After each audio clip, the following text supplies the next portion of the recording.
তারা নিয়ে যাচ্ছে এবং তারা বয়কট হ্যালো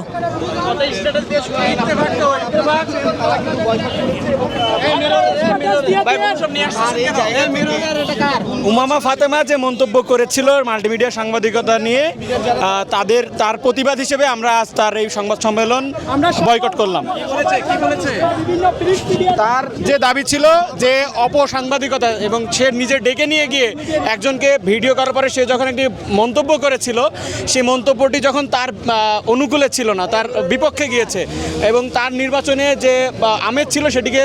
ক্ষুণ্ণ করেছে যখন তার মনে হচ্ছে, তখন সে এই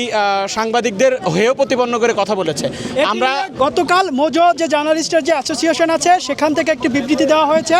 যে আমরা পরবর্তীতে উমামার কোনো প্রোগ্রাম আর কভার করব না। সেই মোজো জার্নালিস্টের অ্যাসোসিয়েশন